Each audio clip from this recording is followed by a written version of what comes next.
মনে রাখবে বাবা, অনেকে আছে না লোকালয়ে নাম জপ করে, অপরাধ নিও না। যদি কেউ কষ্ট পান, কষ্ট পাওয়ার জন্য বললাম না, এটা নাম নয়। এ তুমি লোক দেখানি নাম করছো। নাম যদি করতে হয় ভিতরের নাম করো। জানালা দরজা বন্ধ করে দাও, কৃষ্ণ প্রতিচ্ছবি নিয়ে একবার আকুল প্রাণে হা কৃষ্ণ প্রাণ কৃষ্ণ বলে কাঁদো। আর কিছু করতে লাগবে না, লোক দেখানির দরকার লাগে না। তো আজকের রঘুনাথের হাতে পায়ে দড়ি বেঁধে দিয়েছে, বাইরে থেকে শিকল তোলা, খেতে দেয়। এক সপ্তাহ হয়ে গেল মা রঘুনাথ কিছু খায় না। কি গো মা, অনেকে আমরা কাল একাদশী করেছি, অনেকে আবার আজকের একাদশী করেছি। একদিন একাদশী করলে দ্বাদশীতে যেন শরীর আর চলে না। রঘুনাথ এক সপ্তাহ কিছু খায়নি, এক সপ্তাহ অনাহারি অনিদ্রায় সারাদিন শুধু একটাই কথা, কোনো নাম জপ নয়, আমি কি তারে পাবো না। হিরণ্যদাস রেগে গিয়ে জ্যাঠামশাই কারাগারে এসেছে। রঘুনাথ, রঘুনাথ, শুনলাম তুমি নাকি আজকের এক সপ্তাহ হয়ে গেল কিছু আহার করছো না, কি হয়েছে তোমার? কেন তুমি খাচ্ছ না? তুমি কেন ভুলে যাচ্ছ তুমি জমিদারের ছেলে? আমাদের অবর্তমানে এই জমিদারি দেখভাল করবে কে? কি হয়েছে তোমার বাবা? বলো তুমি আমার কাছে কি চাও?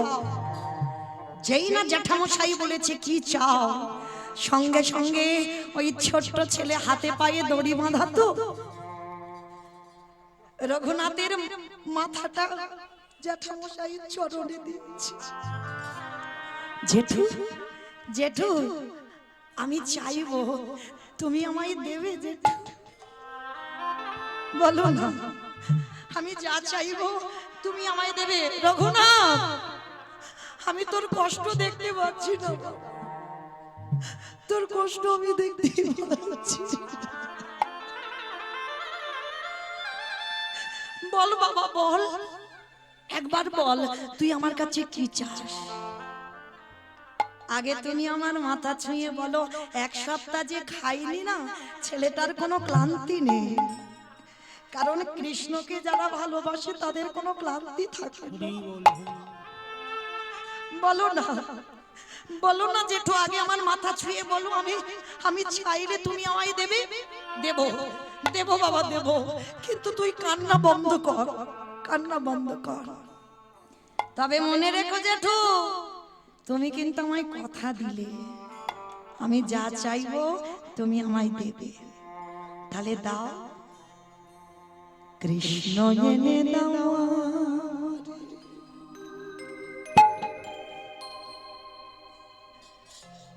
কৃষ্ণ এনে দাও,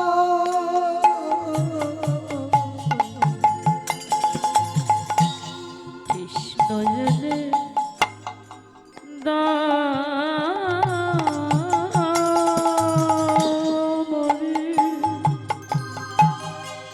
কৃষ্ণ এনে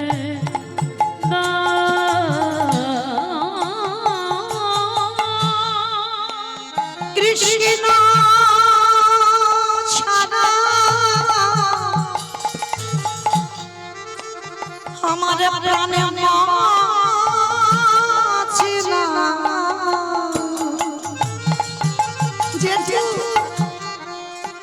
কৃষ্ণ এনে দাও,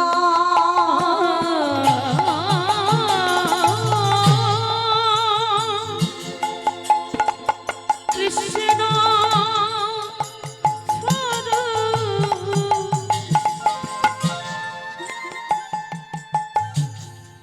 আমার প্রাণে বাঁচে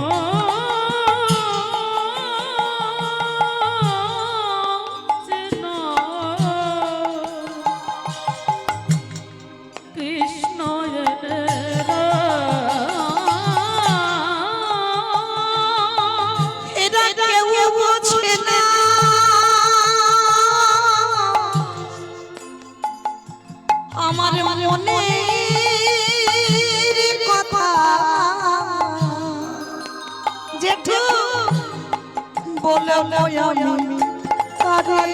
পালো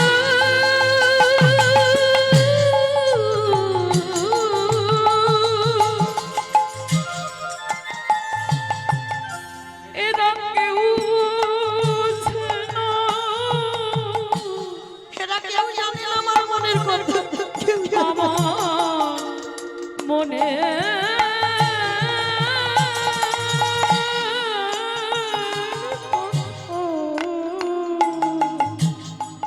বলবো আমি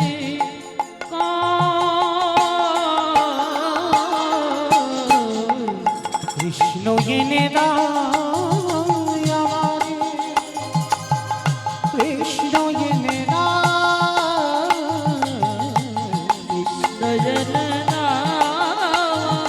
এনে দাও, নিতাই গৌর হরি হরি হরি হরি হরি কৃষ্ণ এনে দাও, কৃষ্ণ এনে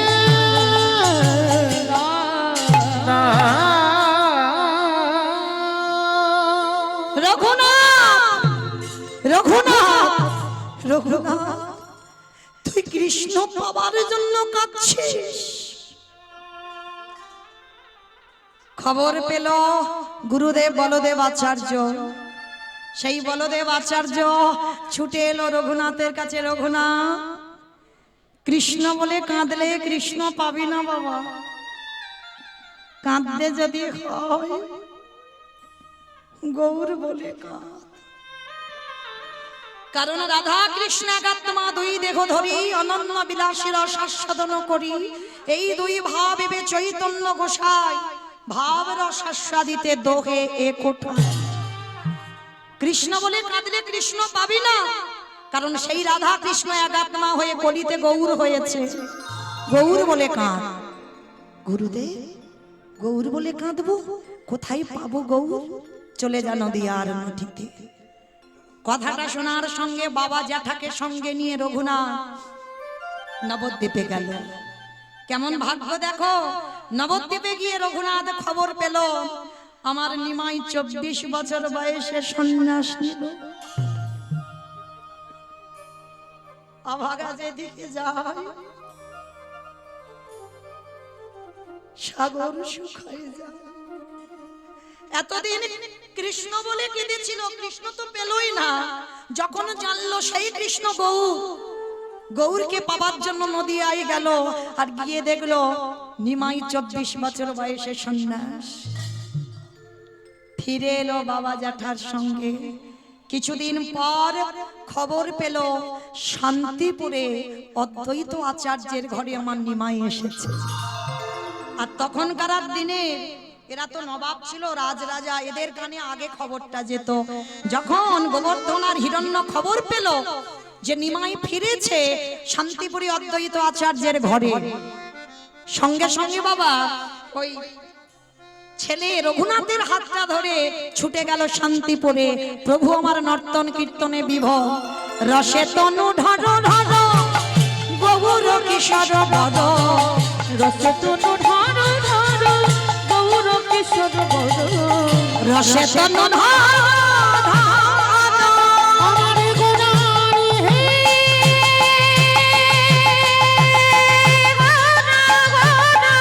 গোনা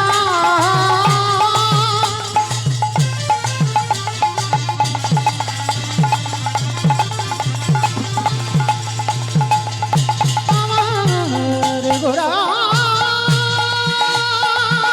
নিতাই গৌর হরি বল।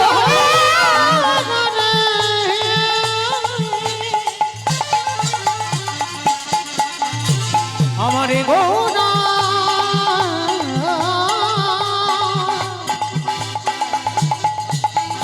আমারে গোনা গোনানি রসে তনু ঢন ঢন গৌর কিশোর বড়, হে বিনা শ্রীকৃষ্ণ চৈতন্য, এবে নামে শ্রীকৃষ্ণ চৈতন্য, এই বিনা শ্রীকৃষ্ণ চৈতন্য, বলে এবে নামে শ্রীকৃষ্ণ চৈতন্য, এই শ্রবণে গুরু কথা কই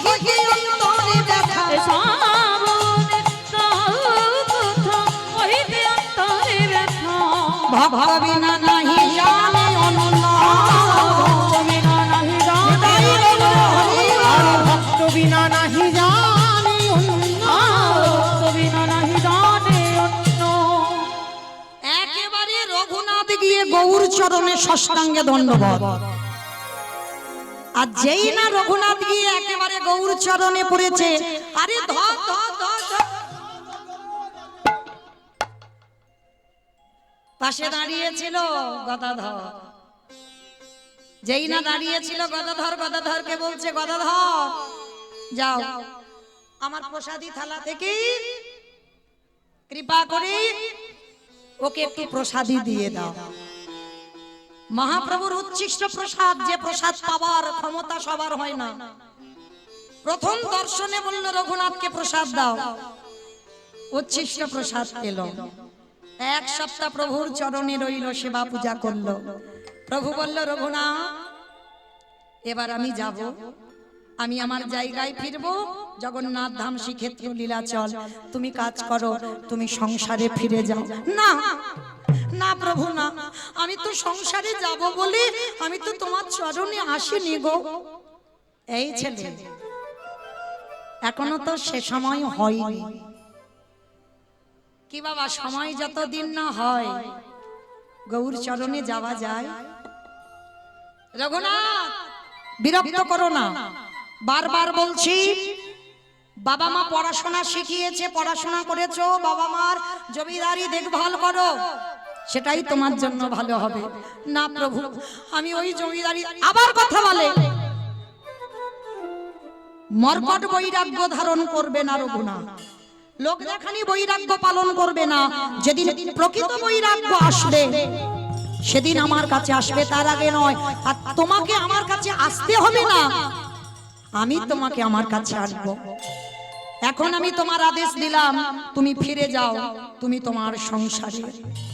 প্রভুর আদেশ মতো আমার রঘুনাথ গঙ্গা পার হয়ে আজকের আসছে নিজ ঘরে আদি সপ্তগ্রাম। তো গঙ্গায় পার হতে হতে বাবা হঠাৎ দেখলো, ওরে বাবা অত লোকজন কেন, অত লোকজন কি করে হলো? মনে মনে ভাবছে, দাঁড়াও একবার দেখি তো গিয়ে কি হচ্ছে। যেই না রঘুনাথ নেমেছে, আর রঘুনাথ নামার সঙ্গে সঙ্গে ওইখানে আমার নিতাই চাঁদ দাঁড়িয়েছিল না, নিতাই চাঁদ বলে উঠলেন, আরে চোর চোর চোর চোর। সবাই রঘুনাথকে দেখে বলছে চোর চোর চোর চোর। রাধে, সবাই তো অবাক, রঘুনাথকে তো চেনে, বড় লোকের ছেলে না, সবাই রঘুনাথকে চেনে। আরে আমাদের নিতাই চাঁদ একে চোর বলছে কেন? বলে অত চোর। বলে কেন চোর বলছো? বলে শোনো, ও তো জানে না নিতাই পদ কমলা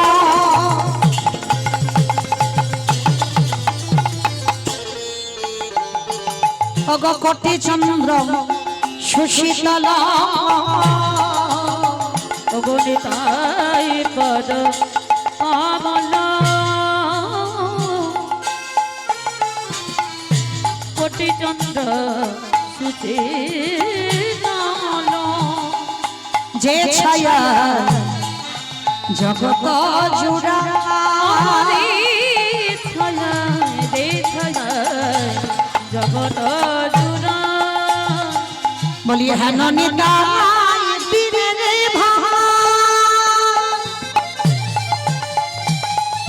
রাধা কৃষ্ণ আইতে না, ধনরে নাই বিনে রে ভাই রাধা কৃষ্ণ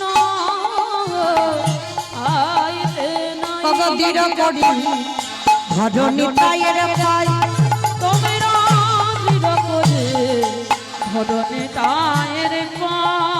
বলি ভজ ভজ আমার নিতাই ভজ অগণিতাই ভজিলি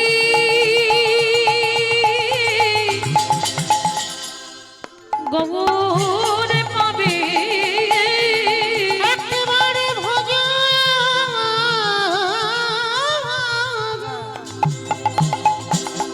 নিতাই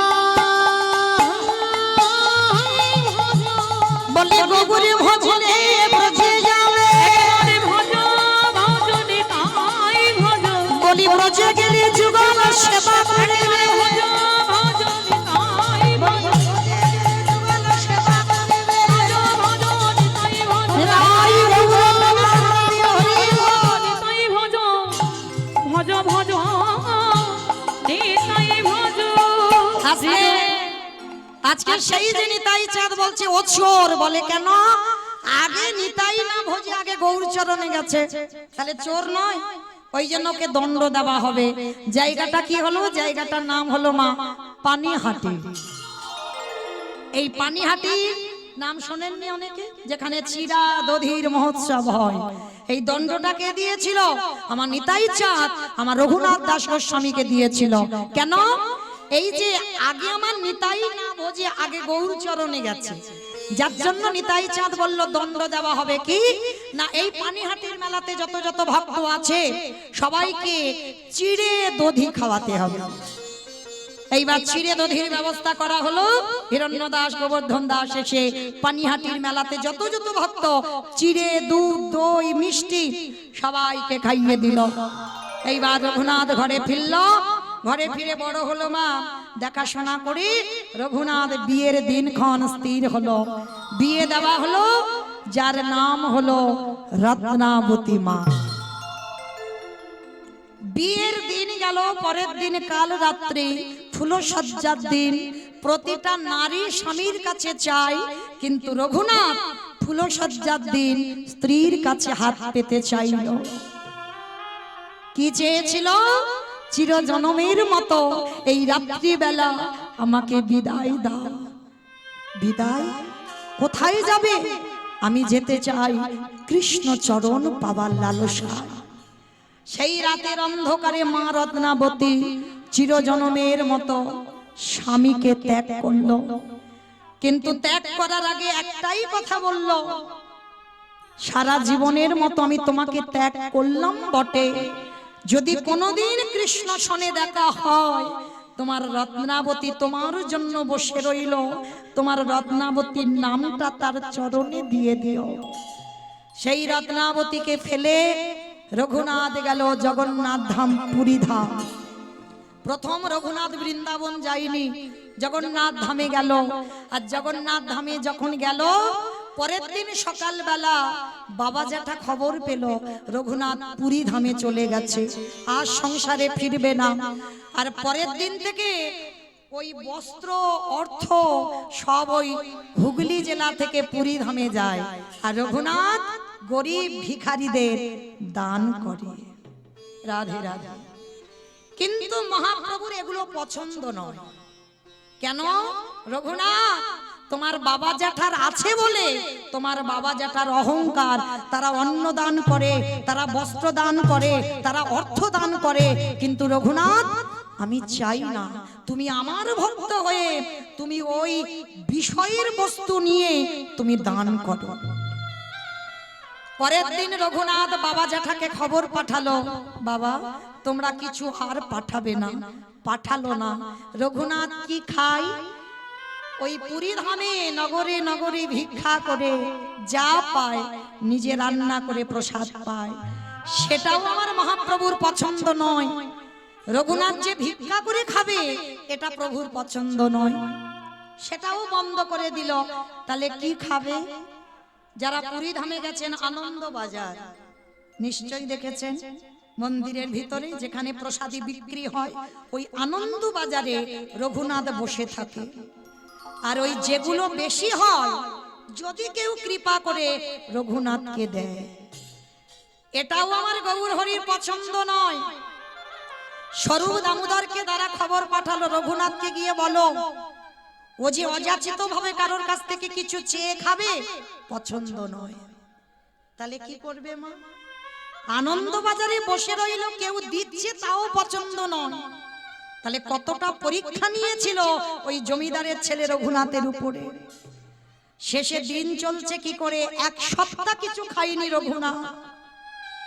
আর শেষে খিদের জ্বালা যখন সহ্য হচ্ছে না, ওই জগন্নাথের যে রান্নাশালা আছে দেখেছে, রান্নাঘর, ওই রান্নাঘরে যে নর্দমা নালা আছে না, যে নালা দিয়ে দেখবেন ওই অন্ন ব্যঞ্জন অল্প অল্প ভেসে যায়।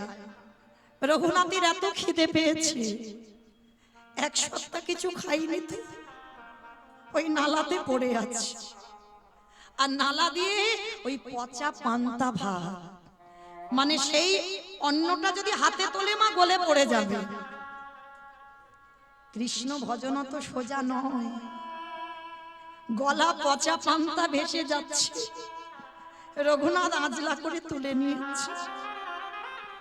আঁচলা করে তুলে নিয়ে মানে একবার যদি ধুতে যাই বাবা সব শেষ, আর থাকবে না। সেই পচা পান্তা, গৌরহরি তুমি তো বলেছো আমার ভিক্ষা করা যাবে না, কারোর কাছ থেকে অযাচিত ভাবে কিছু খাওয়া যাবে না, তাহলে আমি কি করব? ওই পচা পান্তা একটুখানি হাতে তুলে নিয়ে, প্রভু শুধু তোমার নাম করবার জন্য বেঁচে থাকতে হবে, ওই জন্য একটু আমি মুখে দিই। সবই এক গ্রাস দিতে যাবে, গৌরহরি পিছন থেকে এসে হাত ধরেছে, রঘুনাথ, রঘুনাথ, রঘুনাথ, একা খাচ্ছিস, দিবি না? আমার একটু দে না বাবা। না না গৌরহরি, এ তো পচা গলা পান্তা ভাত, আর এই পচা গলা আমি তোমাকে দেব কি করে? চুপ চুপ, একটা কথা না, প্রসাদ কোনদিন পচে? পচে না, প্রসাদ জীবনে পচে না, দে না। জোর করে রঘুনাথের কাছ থেকে পচা পান্তা ভাত একটু মুখে দিয়েছে, আর ভগবানকে নিবেদন করলে হয় প্রসাদ, আর ওইটা যখন ভক্ত সেবা করে নেয়, উচ্ছিষ্ট করে, সেটা মহাপ্রসাদ হয়। আর ভগবান প্রতিটা যুগে যুগে মহাপ্রসাদ পাবার জন্য লালায়িত। যেই না রঘুনাথের হাত থেকে কেড়ে নিয়ে ওই মহাপ্রসাদ চাহাতে সবই এক গ্রাস দিয়েছে, স্বরূপ দামোদর এসে বলছে, গৌরহরি তুমি ভক্তের ওই উচ্ছিষ্ট পাচ্ছ? রঘুনাথ আমি এতদিন ধরে তোকে পরীক্ষা করে দেখলাম, ধন্য তুই জমিদার বাড়ির ছেলে হয়ে, রাত সুখে থাকার ছেলে হয়ে, এভাবে যে গৌর সেবা আমার জানা ছিল না। আজকে থেকে আমি তোর সকল দায়িত্ব আমার স্বরূপের উপরে দিয়ে দিলাম, কারণ আমার স্বরূপের মধ্যেই আমি বিরাজ করি। আজকে থেকে স্বরূপের চরণ ভজন করি। রঘুনাথ বলল, গৌরহরি আমার একটা মনের ইচ্ছা, কি? আমি বৃন্দাবনে রাধা কুণ্ডের তীরে যাব, কারণ ওইখান থেকে তো উৎপত্তি, ওখানে তো টান একটু হবে মা, কারণ ওখানেই আশীর্বাদ করে পেয়েছিল। এই দামোদর ব্রতের মাসে জানো গিরি গোবর্ধন পরিক্রমা করে, হেঁটে নয়, আমরা তো পায়ে হেঁটে বাবা গিরি গোবর্ধন পরিক্রমা করলাম। রঘুনাথ ওই গন্ডি কেটে মানে বুকে হেঁটে, দেখবেন যারা গেছেন অনেকে করছে, মাটিতে ধুলাইতে গন্ডি কেটে গিরি গোবর্ধন পরিক্রমা করে। আর সেই গিরি গোবর্ধন পরিক্রমা করে অনাহারি অনিদ্রায় রাধা কুণ্ডের তীরে বসে হৃদয়ে হাত চাপড় দিয়ে শুধু একটাই কথা বলতো, রাধে একবারে দেখা দাও, দেখা দাও, দেখা দাও। এত রোদ রাধারানী করুণাময়ী থাকতে পারতো না, নিজের উড়ানিটা নিয়ে আমার রঘুনাথকে আচ্ছাদন করে আমার রাধারানী দাঁড়িয়ে থাকতো। একদিন রঘুনাথ প্রশ্ন করলো, কে গো তুমি মেয়ে? প্রতিদিন দেখি তুমি আমাকে আচ্ছাদন করে দাঁড়াও, সে কি রে? যার জন্য পাগলের মতো কেঁদে বেড়াস, যার জন্য হৃদয়ে হাত চাপড় দিয়ে দেহটা সমাধিস্থ করতে চাস, সেই তো আমি। রাধে তুমি? আচ্ছা আর কে বললো রাধে?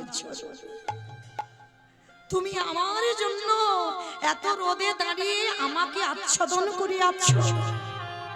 তুমি যদি আমার সেই রাধে হও, একবার তুমি যুগল ভাবে দাঁড়াও, আমি আমার দেহটা সমাধিস্থ হওয়ার আগে আমি তোমার যুগল রূপ দেখে যেন যেতে পারি। যেই না আকুল প্রাণে রাধে বলে ডাকলো, আর আমার গোবিন্দকে নিয়ে রাধারানী আজকের দাঁড়িয়েছে আমার ভক্ত রঘুনাথের সামনে। রঘুনাথ দেখে বলে উঠল, রাধে দেখো আজকে তোমার ভক্তের জন্য আমি এসেছি। আর এসেই যেই না বাবা রাধারানী আমার গোবিন্দকে নিয়ে দাঁড়ালো, আর সেই রূপ আমার দর্শন করতে করতে রঘুনাথের বদন থেকে বেরিয়ে এলো, রাধে গো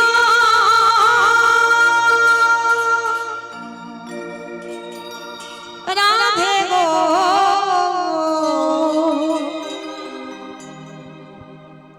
একবারে দেখা দাও রাধে, একবারে দেখা দাও। ও রাধে গো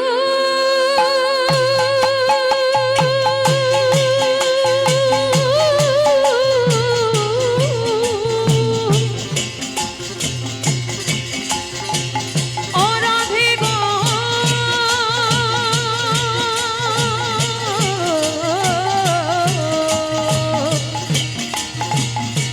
রাধে গো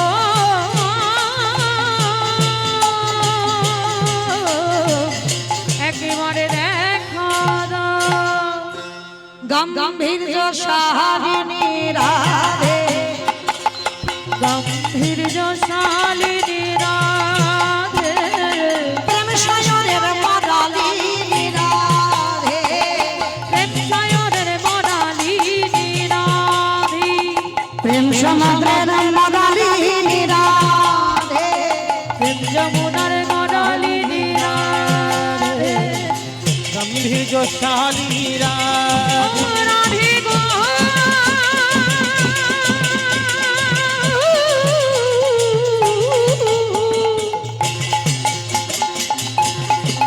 ও রাধে গো নিতাই রাধে গো একেবারে দেখা দাও। যেই না রাধারানী আমার গোবিন্দকে নিয়ে দাঁড়ালেন, ভক্ত বাৎসল্য ভগবান আমার সাক্ষাতে ভক্তকে দর্শন দিলেন।